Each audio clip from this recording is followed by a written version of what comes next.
welcome back to my channel. Today we are going to be doing an ovarian cancer Q&A. If you are new to my channel, then welcome. I am Cheyann. I am a ovarian cancer survivor. In 2016, I was diagnosed with a very rare form of ovarian cancer. I was diagnosed with stage 4B low-grade serous ovarian cancer, which was terminal and is resistant to chemo. I'm 26 years old now, and on November 13th of 2019, I will be celebrating 2 years of no evidence of disease, which at one point we never thought would happen because statistically, I should not be here. The cancer I had was terminal. September is Ovarian Cancer Awareness Month, so I thought this would be the perfect time to do a Q&A all about ovarian cancer. Without further ado, let's just jump right into this video. The first question is, was it discovered at your yearly PAP? No. Ovarian cancer cannot and will not be detected from your pap smear or a yearly exam. That's a huge misconception that everybody, like 98% of people, think that ovarian cancer can be detected or seen on yearly exams or pap smears, and it cannot. When it comes to ovarian cancer, there is sadly no test that will determine ovarian cancer besides a biopsy. The next question is, what led you to go to the doctor, and how did getting tested for you come about? So I went to the doctor starting back in 2015. So from 2015 all the way to August 3rd of 2016, which is the day I was diagnosed, I was in and out of the ER 5, 6, 7 times through that entire year. And it was for constipation, feeling full quickly, I was throwing up. It got to the point where we thought I was allergic to coffee. Every time I would drink coffee, I would throw up. I was peeing every like 20 minutes. I thought I was pregnant for like 6 months because I had no period. I was cramping in my stomach. Like I said, the constipation was absolutely insane. And then there was pain when Caleb and I would have sex. It was very uncomfortable. So for almost an entire year, I was in and out of the ER, and every single time I went to the ER, they did CT scans and they're like, hey, you're fine, you're just really constipated, just take some laxatives and get the heck out of the ER because we're frankly tired of seeing you. That's just kind of the vibe I got from the ER doctors because they literally saw me so much. But during that entire time, I was also getting a lot of yeast infections, which is something I never really got before. But from 2015 to the day I was diagnosed, I had so many yeast infections. But every time I did get a yeast infection, I was always at my OBGYN, always having her check and make sure everything was okay. I was getting my yearly exams. So I was really on top of my health. We never thought ovarian cancer was a thing. We never thought the symptoms for that. For one, I didn't even know ovarian cancer was a thing, and no doctors were talking to me about it, not even my OBGYN, because again, that was the last thing on everybody's mind because the symptoms I was having were common symptoms of IBS, constipation, period cramps, all that stuff. In June of 2016, that's when something really alarming happened, and that was a lump. So I had a lump up here about the size of maybe a golf ball, but it appeared on my right side, right above my pubic area and right about where my ovaries are. And at first I was like, okay, that's weird, but I know I get ovarian cysts, so maybe it's a cyst that hasn't popped or ruptured or gone away because I haven't had my period in like 3-4 months. So I told myself and I told Caleb that, hey, if this bump doesn't go away by July, then I'll go to my OBGYN and have her just kind of look at it because I don't know what this is. So July rolled around and that bump had still been there, but now the bump had a lot of pain. I would get just sharp shooting pains to that bump to the point where I would hunch over and I couldn't even move. Sometimes it would bring me to tears, and it was quick. It would last maybe 5-6 seconds, and it was like really random throughout the day. It was so painful, so I was finally like, you know what? I need to go get this checked. I need to go see my OBGYN and see what's going on. So I saw her within 2-3 days. She got me in really quickly, and she thought at first it was a cyst that needed to be popped, or it was some torn abdomen muscles because I was huge into fitness. I was working out all the time, so it wouldn't be a surprise if it was. The plan was to do a transvaginal ultrasound and go from there. So I was scheduled for a transvaginal ultrasound, and that was that. But that weekend I ended up getting extremely sick again. I was throwing up, I was constipated, I couldn't keep anything down, and that pain where that bump was excruciating. I honestly thought I was gonna die. It hurt really freaking bad. So I went to the doctor, went to the ER again. They did a CT scan, they did a transvaginal ultrasound, and I'll never forget when the doctor first came in, when he first saw me, he was playing around with the bump, and his face just completely went, huh, I have no idea what this was or what this is, and just kind of played it off and started laughing. So that made me really nervous, and that's when he said, okay, we're gonna do a CT scan and a transvaginal ultrasound. Fast forward 3-4 hours later, he comes in with a big smile on his face and was like, you're fine, kid, there's nothing wrong with you. You just need to see your OBGYN on Monday. It's most likely a cyst that needs to be popped or a non-cancerous tumor, but hey, here's some pain medicine, here's some laxatives, get out. So I called my doctor, my OBGYN, on Monday morning. I told her, hey, went to the ER, still having a lot of pain. You probably have the reports already. And she's like, yes, I have them. I see everything. And I was like, I'm getting married in like 36 days. If I have to have surgery, can we rush this? Can we expedite this? And she goes, hold on, let me call you back in a couple hours and we'll see what we can do. She called me back a few hours later. I was scheduled for surgery that night at 5 p.m. The game plan was to do a laparoscopic surgery, which is basically a surgery, a tiny surgery where they open up your belly button, they put this camera in your stomach and just kind of look around and see what's going on. So the plan was to do that, and if it was a cyst that needed to be popped or removed, they were gonna pop it, they were gonna remove it, or whatever. So I was getting ready for surgery, and the next thing I know, I remember waking up and they were saying that they found something and they need to do a CT scan, and that's really all I remember. I remember waking up the next morning after the CT scan because they kept me overnight, and my doctor came in, my OBGYN, at 7 in the morning, and that's when she told us that they had found cancer. And that's how we found out I had cancer. We weren't 100% sure yet if it was ovarian cancer because she wasn't able to do a biopsy, so I had to meet with my new oncologist the following day and schedule out a biopsy. But that is how we found out that I had ovarian cancer. It was a complete accident. It was a freak thing that we found out. We were going in for a cyst removal, so we thought, and my doctor said literally right when she got in, she couldn't even go a few inches down into my stomach to look around because that's how bad the cancer was. It was everywhere. It literally stopped her to where she couldn't even go down further to actually see what that bump was. Fast forward to Halloween of 2016 when I had my cancer debulking surgery, and that lump ended up growing over time. It ended up being the size of a beach ball, and it was a tumor. I ended up having 5 tumors removed during that surgery and so much other stuff removed. But yeah, that is how we found out. It was a complete accident. But we're thankful the lump appeared, because if that lump never would have appeared, we never would have known I was sick. I never would have had surgery, and I would have died within 6 months. So the next question is, does a transvaginal ultrasound show tumors or just cysts? A transvaginal ultrasound is going to show tumors, cysts, basically any type of mass. So a transvaginal ultrasound is a really good test for your doctors to do to really figure out if they need to move on to a CT scan or further, or to do further testing and do a biopsy. The next question is, did you ever get genetic testing done to see if your cancer was genetic?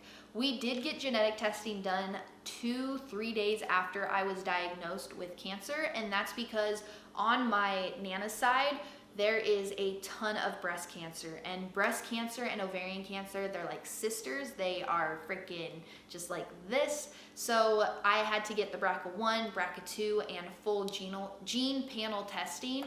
And fortunately, everything came back completely negative for any cancer gene. But the unfortunate part is we literally have no idea how or why I got diagnosed with cancer. How many symptoms did you have before getting tested? I have some, but don't want to jump the gun. So as you know, I was never tested for ovarian cancer. You cannot be tested for ovarian cancer. The only way you can be tested is by a biopsy, and Again, there's no test for ovarian cancer, but before we found out that I had cancer during the surgery, I had every single symptom of ovarian cancer. Some of the most common symptoms of ovarian cancer are feeling full quickly or having a loss of appetite, bloating, pelvic or abdominal pain, pain during sex, urgent frequency to urinate, feeling like you have to pee every 20 minutes, being exhausted. I would wake up at 9 a.m. and I would be ready to go back to bed at 9:30, 9:45. Lower back pain, I think I already said that. Constipation, throwing up, just feeling dizzy, indigestion, upset stomach.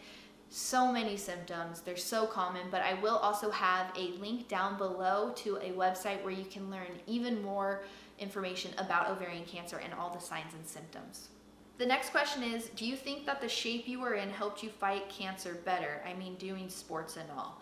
I honestly think that being into health and fitness and having the body that I did have not only helped me beat and battle cancer, but it saved my life. If I was not in as good a shape as I was, and if I didn't even have the 13% body fat that I did have, I would have never seen that lump. My OBGYN and my oncologist even said if I was maybe 5 pounds heavier, there was a chance that we never would have caught that lump, which ended up being a tumor, and that is how we caught the ovarian cancer. So yeah, being in the shape that I was in definitely saved my life. The next question is, are you on any maintenance medicines?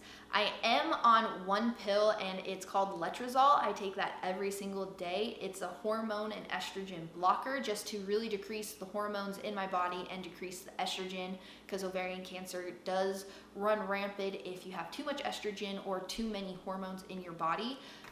But that's the only maintenance medicine I am on. I was on Avastin, which is a maintenance chemo, but I actually got off that on April 27th of 2018 because I personally felt like it wasn't doing any good for me and it just made me feel really crummy. The next question is, with your symptoms, if you didn't push for tests, would your doctors still believe your concerns? Again, I unfortunately had no idea that I even had any symptoms of ovarian cancer. I was never told of what the symptoms of ovarian cancer were, and I didn't even know ovarian cancer was a thing. But being in the ER 6, 7, 8, 9, 10, 11, 12 times, I don't even know how many times I went there. I will say a lot of doctors did not take me seriously whatsoever. They thought there was nothing wrong with me. They thought I was faking it. And when I did go to Seattle and met my new oncologist who literally saved my life, she said that unfortunately a lot of doctors will kind of dismiss the symptoms you are having when it comes to ovarian cancer because of your age. Ovarian cancer usually is detected or seen in women in their 40s or older and is rarely seen in women under 40. So when I was first diagnosed at 23 years old, especially with low-grade serous, which is the more rare form of ovarian cancer, everybody was shocked. And my doctor even said a lot of doctors just are not well educated. So my biggest advice is, if you feel something is off and your doctors are not listening to you, keep pushing for answers. If you have to, seek another doctor, seek a second opinion, a third opinion, and if you have to, raise your voice a little bit, get stern with them. And one of my followers even mentioned to me a while ago, if one of your doctors is refusing to get you tested or to do further testing, ask them to mark that in your medical records. Say, hey, will you put that in my medical records that you refuse to do further testing? Because 9 times out of 10, when you say that to them, they will get testing because they do not want to put in your medical records that they have refused to do further testing, just in case something down the road does happen and say ovarian cancer does come in your future, which I never hope it does. But if it did, you can go back to that doctor and say, hey, if you would have tested me on this day when I asked, this may not have happened to me. So always push for tests, always push for answers, be your biggest advocate, because at the end of the day, you are the only one who knows your body through in and through out, and you know if something's wrong. So always, always push for testing. Next question is, before diagnosis, I was having the best sex of my life. Good for you. How do you keep it spicy and fun? I'm so in my head because of the changes, dryness, lube, pain, awkwardness. How do you handle it? So before I was diagnosed with cancer, Caleb and I were having just fire sex. I mean fire. Probably like every other day type of sex. But when I was diagnosed with ovarian cancer, that completely changed. So I'm in menopause now at 26 years old. I have vagina dryness. That's probably TMI, but my doctor even said that I have an 80-year-old vagina. And at first, it was really tough for me to admit to myself that I'm not a 23-year-old, young, vibrant, ready to go all the time, let's have sex right now, like 24/7 type of gal anymore. And I was still 23. So what has really helped me is just coming to terms that, you know what, this is a part of my new normal. At least I'm still alive. I can still enjoy it. Caleb and I still have amazing sex, but it's not every other day. It's every few days. There's some days where it's like every 4, sometimes 5 days, just because my body has completely changed. My vagina does not bounce back like it used to. It takes me a while just because I get a lot more sore quickly. I'm just sore a lot longer, and lubrication, I have to use that every single time. If I don't use any lube, it hurts really bad because I'm dry.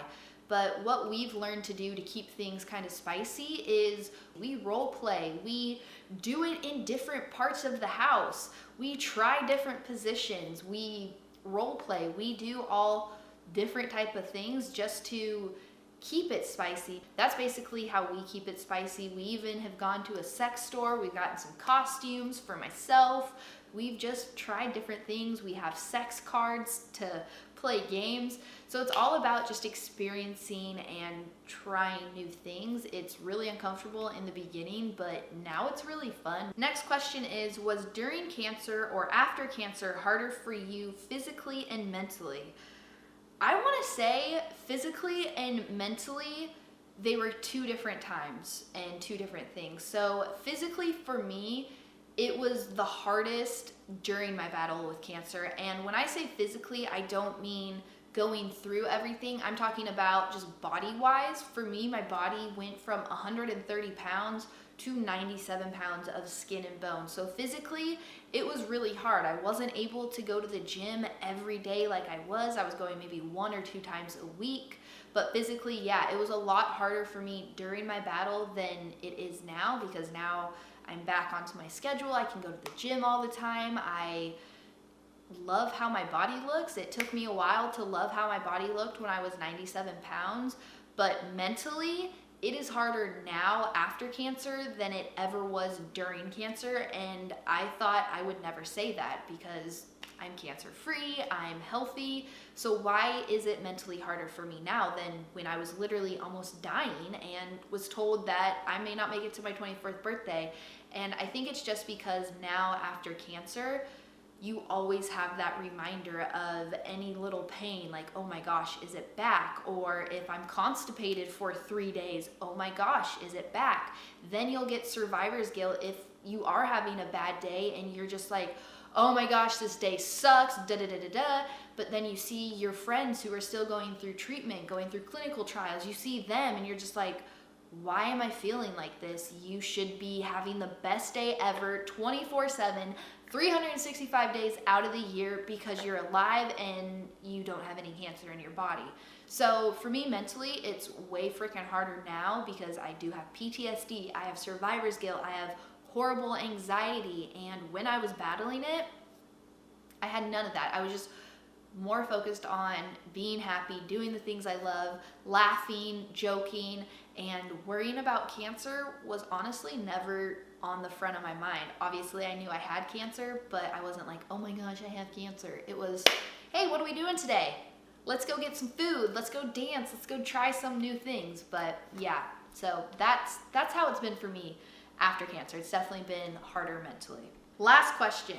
Fellow survivor, how do you deal with scan stress and survivor's guilt? I still go to therapy for mine.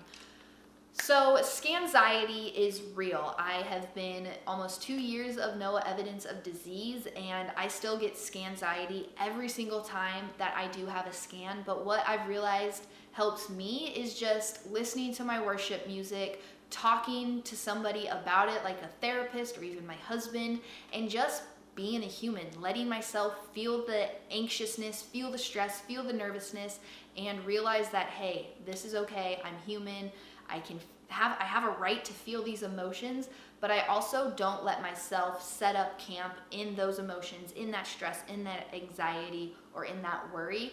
I realize that this is happening and then I move on. I don't dwell on it. So that is it for this video. I know it's a longer one, so I hope you did enjoy it, and I hope that you got a lot of information out of this and you've learned some of the signs and symptoms for ovarian cancer. There is barely any funding for ovarian cancer research, and that needs to change because there needs to be a test for ovarian cancer, and ovarian cancer is known as the silent killer and the cancer that whispers, and that's because the symptoms are so common to other generic illnesses. Pay attention to your body. If you're experiencing symptoms for longer than 2 weeks, go get checked and always speak up. So I hope you guys enjoyed this, and I'll see you in the next video.